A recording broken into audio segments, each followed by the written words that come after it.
Welcome back, everyone. A new study from the Cook County Treasurer's Office finds businesses shifted nearly $2 billion in property taxes onto homeowners through appeals, and it happened over the course of 3 years. Well, we appreciate it. So why, according to the findings of the study done by your office, why is this happening overall? Okay, so the biggest appealers are businesses. So you've got all these businesses who get in line with these really high-powered lawyers and appeal. And money. And money, and money. And their assessments went down by $3 billion. So if something goes down, something has to go up. So what happened was the residences then went up by $2 billion. By $2 billion. So it's a complicated process, because when we sort of drilled down into this, what we found out was those appealing less are the people who are making under $50,000 a year and in Black and Latino neighborhoods. That's so you feel it every time you check your mail, every time you scan your paycheck. In Chicago, the math just isn't adding up anymore. People generally, Dana, are overwhelmed. They are overwhelmed. While your paycheck struggles to keep pace with inflation, your property tax bill is sprinting past it. In the last 30 years, Chicago area taxes have surged at double the rate of inflation.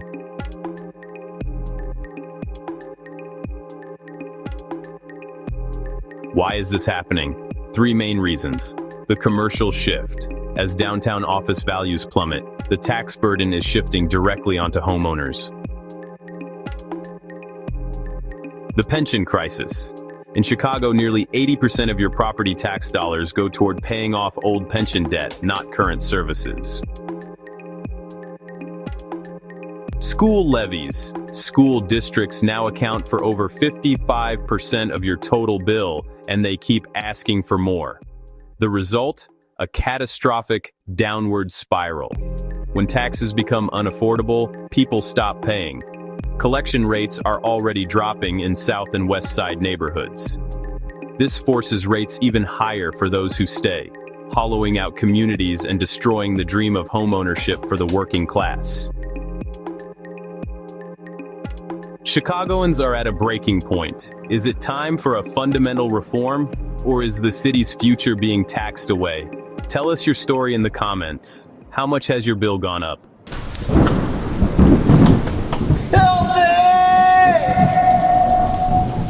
Homeowners in Lawndale are searching for answers together tonight about their property tax hikes. One man says he received a bill this week that was $977 more than what he paid last year. There's been a divestment in this community for the most part, but it seems like now that people have found an interest in reclaiming the neighborhood, now it's like we're being taxed for prosperity. Just today, our property tax bills came in, and folks are seeing the average increase in North Lawndale is like 100%. Chicago homeowners just held a literal bonfire to protest their tax bills, and the mayor is going to pretend that nothing happened. This is the clearest sign yet that the people in Chicago, particularly the Black Chicago residents, are completely tired of Mayor Brandon Johnson. Let's get into it. Well, people have gathered here tonight at Harmony Community Church here in Lawndale as they're trying to light the way to fairness with this bonfire and discussion tonight. Many homeowners across Chicago receiving a hefty property tax increase in the mail, and they're all wondering where that money is going. How can you maintain your home if your taxes are constantly going up?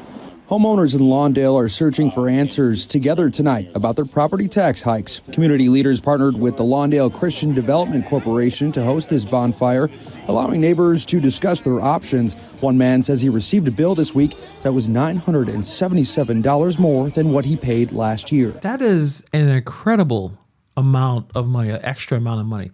$900? I mean, when you look at this, when you're seeing people gathering at the church parking lot at night holding their tax bills like it's evidence in a crime scene, that tells you everything you need to know about how broken this system is. And the wild part about all this is not, a bunch of outsiders. This is not activists that flown in or political operatives. These are homeowners, longtime West Side residents who stuck with this city through everything. So when they pull up to the bonfire that literally lights the way to fairness, that means City Hall has not just failed them, they're ignoring them. This is what Brandon Johnson doesn't want to talk about. People are not organizing this bonfire for fun. They're doing it because they're desperate, because the bills don't match their income, because one more tax hike means that someone's grandma, someone's granddad may lose their home they had for decades because of the issues and the policies that are happening at City Hall. Tax increases tied to a TIF that I have no idea why. Ogden-Pulaski TIF is collecting money from our neighbors in our streets, but we're not being notified for what or why it's in the bill. And then he says the tax hike is tied to some TIF that he never heard of. It just screams classic Chicago. TIF districts are supposed to be reinvesting in communities, but somehow the communities paying into them are the last to see any benefit. This is what people mean when they say lack of transparency. If the city can take the money, the city should explain why in plain English, not in some different political jargon nonsense. Because this is why residents are left confused, angry, and feel like they're being played. The group discussed a number of solutions for the issue, including an effort to propose new policy, which would be modeled after California's Prop 13.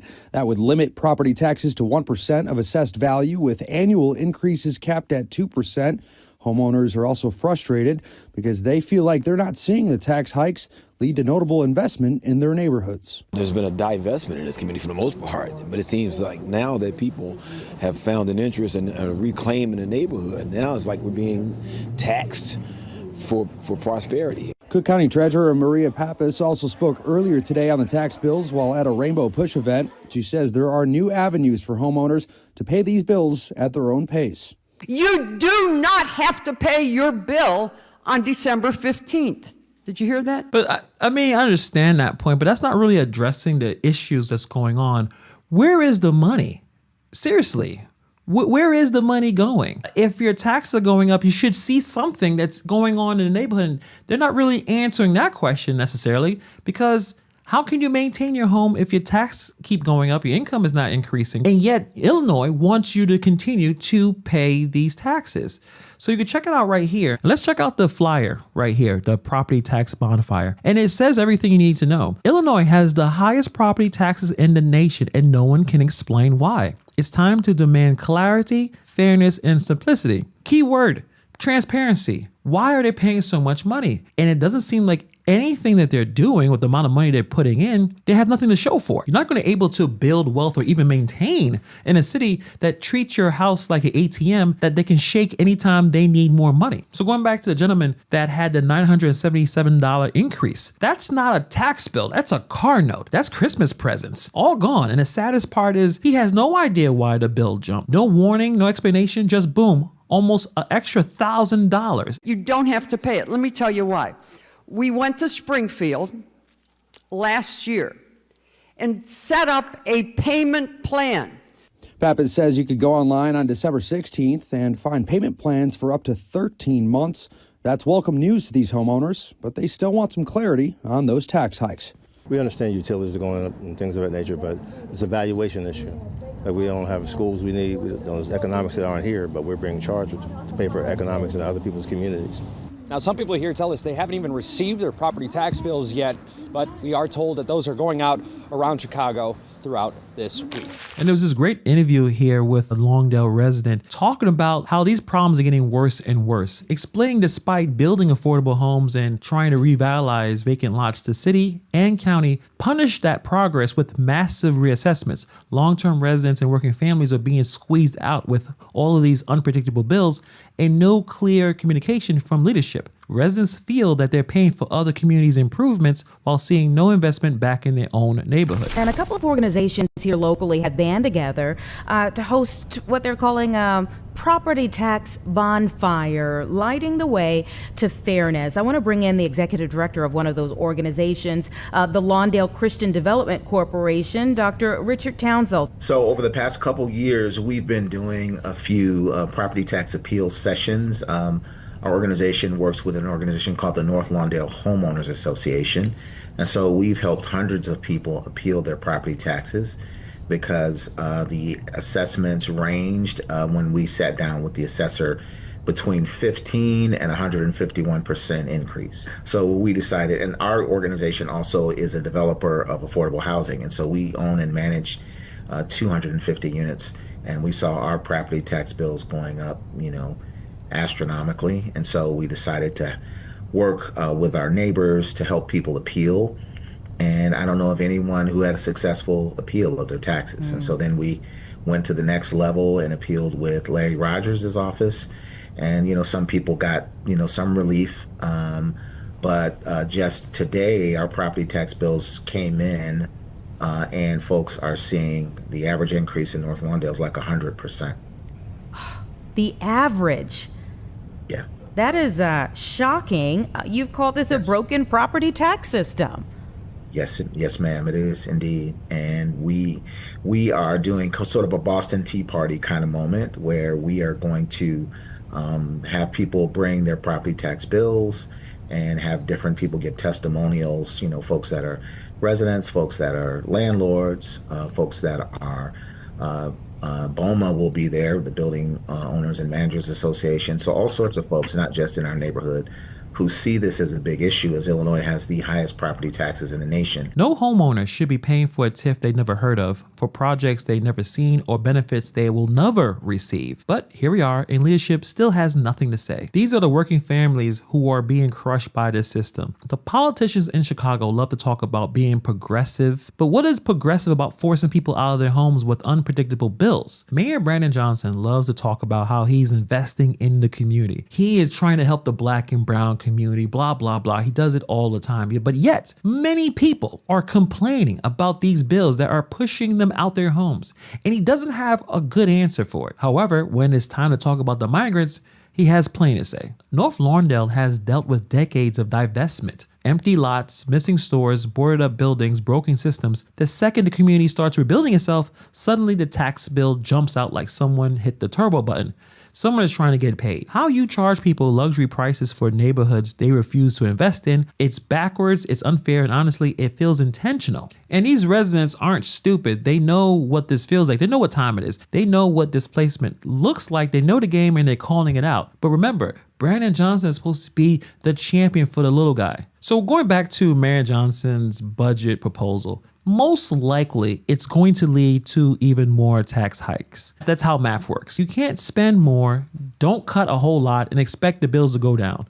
North Lawndale is proving how dangerous this model is. And who's going to suffer first? It's not going to be the wealthy neighborhoods. It's not going to be downtown, not the lakefront. It's going to be the west side, the south side, the people with the least cushion, but who carry the biggest burden. The residents aren't necessarily asking for handouts. They're just asking for some kind of predictability, a fair system, understandable bills, a government that doesn't just blindside them. Instead, they're getting silence from the mayor, confusion from the city, and tax bills that looks like complete jokes. So here's a truth that Brandon Johnson doesn't want you to know. You can't build an equitable Chicago while taxing Black residents out the neighborhoods you claim to be uplifting. You can't talk about justice while sending the people bills that they can't pay. You can't fix Chicago by breaking the people holding it together. But Brandon Johnson doesn't care about that. I don't know what the man is doing, but that's just my opinion. Let me know what you guys think about this story in the comments below. And if you're interested, subscribe if you haven't subscribed. And also I have my second channel right here, Hannibal is Rising. If you're interested in subscribing, hit that link. That will be in the description box below. Thank you for taking time to watch this video. And I'll see you guys. Those appealing less are the people who are making under $50,000 a year and in Black and Latino neighborhoods. There are two faces to the city of Chicago. First, you see its spectacular downtown next to Lake Michigan, with its famous theaters and incredible architecture. Top that off with some of the most passionate sports fans in the country. You get the picture. But the other face of Chicago is known for its violence and the thousands of lives lost in recent years. One child is killed in Chicago every week. And this is the face of Chicago that seems to dominate the headlines and the national conversation surrounding the city. You walk down the street, you get shot. In Chicago, they've had thousands of shootings, thousands. And I'm saying, where is this? Is this a war-torn country? But this narrative of carnage, of endemic violence, is incomplete. I know this because I'm from Chicago. It's a beautifully diverse place with a population almost evenly split between Black, white, and Latino Americans. But Chi-Town is also one of the most racially divided cities in the United States. Most of these ethnic groups live in different neighborhoods separated by geography. Segregation is like air and water. We just live it, we just breathe it. We don't really think about it. It's just sort of how things are. I wanted to find out how Chicago got this way and how its segregation led to so many of its problems.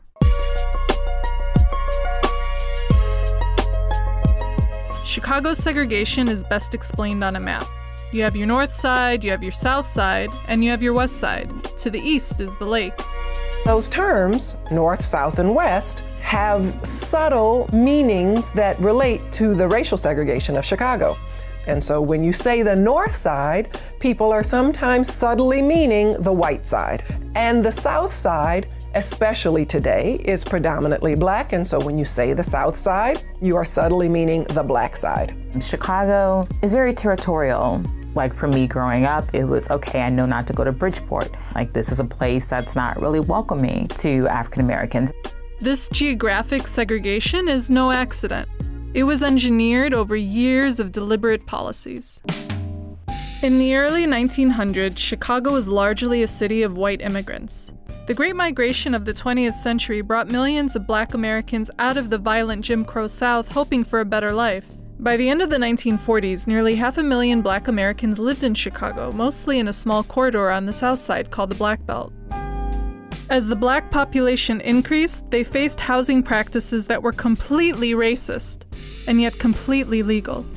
One of the worst was a practice called redlining, which allowed banks to refuse home loans to Black residents wanting to move into mostly white neighborhoods. This happened to cities nationwide, from Chicago to Oakland to Baltimore.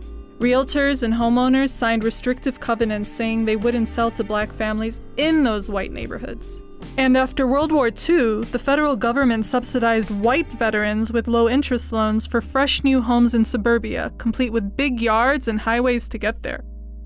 The federal government was basically saying neighborhoods that are racially integrated are high-risk neighborhoods, and so we're not going to insure those mortgages in those neighborhoods. So they were supporting a suburbanization that led to predominantly white suburbs and predominantly Black urban neighborhoods. Meanwhile, realtors often participated in shady practices. There were brokers that would go into a block and they may move a minority female with her 4, 5, or 6 children into a 2-bedroom house. And they would go down the block telling folks, well, they're here. Your values are going to depreciate. Your daughters will be raped. And which meant now what we can do is we can help you get out of here before it's too late. Brokers would cheat those white homeowners by buying those homes at a low price, and then turn around and cheat the Black homeowners by selling them those same homes at an inflated rate. These practices continued even after the Fair Housing Act of 1968, which made it illegal to refuse to sell or finance a home based on someone's race. But not all realtors were so deceptive. Frank, who opened his real estate office in 1971, has often been credited with integrating the Beverly neighborhood on Chicago's South Side. Our office windows were being broken, and there was demonstrations, and that very year, the community organization was asking me that I would sign an anti-solicitation list, which meant that I would not solicit nor sell within those communities. But Frank refused to back down and continued to sell to Black families. The neighborhood retaliated. Mobs marched on his real estate office, neighborhood ladies would call and tie up his phone lines all day long so he couldn't get business. Frank was investigated multiple times over the years in an effort to stop his work. And things got worse when Frank and his wife, who's white, decided to buy their own home. I was prepared to do what was necessary to buy it, but we rejected for our loan. They still managed to buy it, and a year later, in 1975, that home was targeted. It was one evening, I guess about 8 o'clock, the sun was going down, etc. And, my wife and I and the 2 girls and our number 2 son was in the house. Number 1 son had not gotten home yet. And boom, at the front door, there was a bomb, a Molotov cocktail, that was placed, within the mailbox, and boom. Frank's family survived the incident, but the front of the house was destroyed, and the kids who placed the bomb, they were never prosecuted. So if Black families couldn't get loans to move to the suburbs or white neighborhoods in the city, what was left for them? Black folks were living in the older parts of the city where overcrowding had very much led to the deterioration of housing in Black neighborhoods. And so Black Chicagoans needed decent, safe, affordable housing. The answer in the post-war era was public housing.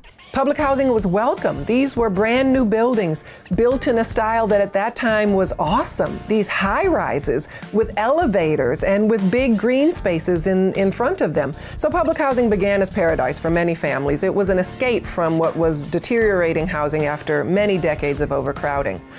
So that was the golden age of public housing in the 1940s, 50s, early 60s. But these paradises were also isolating, and by the 70s and 80s, these high-rises became as bad as the housing they sought to replace, with a concentration of poverty that led to violence, gangs, and drug abuse. As a result, support for public housing waned.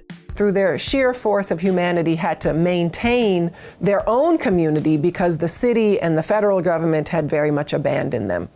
I remember these high-rise buildings like Cabrini Green and the Robert Taylor homes, which everyone called the projects. Family and friends told us not to go there. My high school English teacher called them prisons for the poor.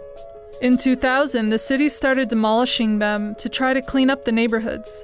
But today, while the projects may be gone, many of the people who lived in them are still suffering from the effects of poverty. What happens is that people think that this is only a Chicago issue. You know, Baltimore, Detroit, Philadelphia, urban places in this country are all dealing with these same issues, a legacy of segregation that has roots in housing, inequity, and violence comes along with that. These cities continue to suffer from their divisions. From 1955 to 1970, 62% of blacks and only 4% of whites across America were raised in poor neighborhoods. Half a century later, those numbers haven't changed. Yes, the whites-only signs are gone, and the rate of black poverty has decreased. But the scars of a segregated city run deep, from poor healthcare access to lack of jobs, and yes, violence. And all of this makes me wonder, how do these color lines affect the city's most vulnerable, its kids? Chicago is so segregated that more than half of the city's black population lives in 20 of its 77 communities. In the next video, we'll take a look at what segregation does to a city and how it affects the lives of those living there. There are two faces to the city of Chicago. First, you see its spectacular downtown next to Lake Michigan, with its famous theaters and incredible architecture. Top that off with some of the most passionate sports fans in the country. You get the picture. But the other face of Chicago is known for its violence and the thousands of lives lost in recent years. One child is killed in Chicago every week. And this is the face of Chicago that seems to dominate the headlines and the national conversation surrounding the city. You walk down the street, you get shot. In Chicago, they've had thousands of shootings, thousands. And I'm saying, where is this? Is this a war-torn country? But this narrative of carnage, of endemic violence, is incomplete. I know this because I'm from Chicago. It's a beautifully diverse place with a population almost evenly split between Black, white, and Latino Americans. But Chi-Town is also one of the most racially divided cities in the United States. Most of these ethnic groups live in different neighborhoods separated by geography. Segregation is like air and water. We just live it, we just breathe it. We don't really think about it. It's just sort of how things are.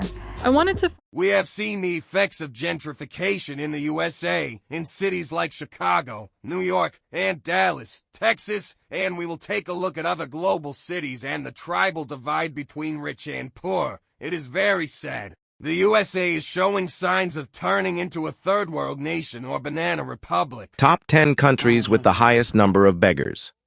10. Brazil. Brazil faces deep income inequality despite being one of the largest economies in the world. An estimated 200,000 to 280,000 people live on the streets, driven by unemployment, urban poverty, drug addiction, and lack of affordable housing. 9. France. Even in one of Europe's richest nations, homelessness remains a serious issue. Around 300,000 to 333,000 people struggle with unstable housing, often linked to rising living costs, migration pressures, and insufficient long-term housing solutions. 8. United States. The U.S. reports approximately 650,000 people without stable housing. Skyrocketing rents, mental health challenges, substance abuse, and limited access to affordable health care have intensified homelessness across major cities. 7.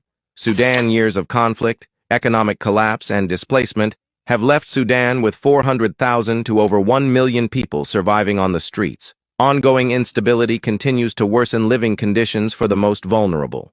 6. Egypt. With rapid population growth and economic pressure, Egypt has more than 3 million people affected by street poverty. Many struggle due to unemployment, inflation, and limited access to social welfare programs. 5. Bangladesh. Bangladesh reports 2 to 5 million people relying on begging to survive. Rural poverty, natural disasters, urban migration, and lack of formal employment contribute heavily to this crisis.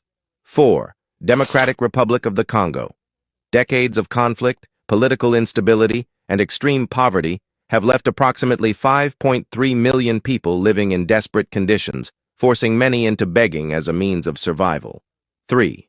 Syria. Prolonged war has devastated Syria's economy and infrastructure. Over 6.7 million people have been pushed into extreme poverty, with countless families displaced and dependent on street begging. 2. Nigeria. Nigeria has more than 7 million beggars, fueled by rapid population growth, unemployment, regional conflicts, and limited access to education and social support systems. 1. Pakistan. Pakistan ranks first, with an estimated 8 million people begging for daily survival. Economic instability, inflation, unemployment, and organized begging networks have turned street begging into a widespread social crisis. My father was doing. Any message for your grandchildren? Great.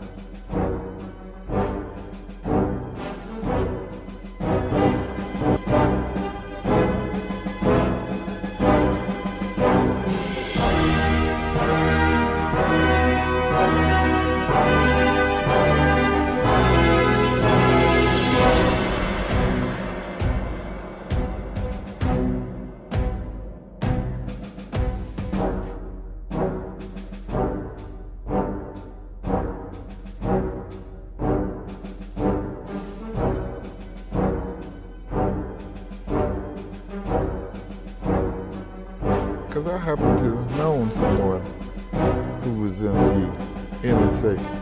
Okay. All right? And they don't know what they'll know now. I've been in their building with him. Did you see it? Yes, sir. And they... Some people don't know what NSA is. National Security Administration. And when I walked up in there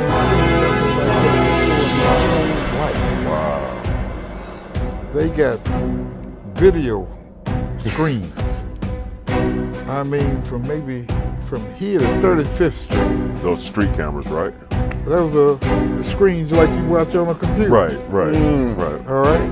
They got a room where they listen to conversations all around the country. All right? That's why I can say what I said. But they let me go because he was an important person. And they figured if he was pregnant, it was all right. All right? They made a mistake, but I never forgot that. Well, wait a minute, all the while.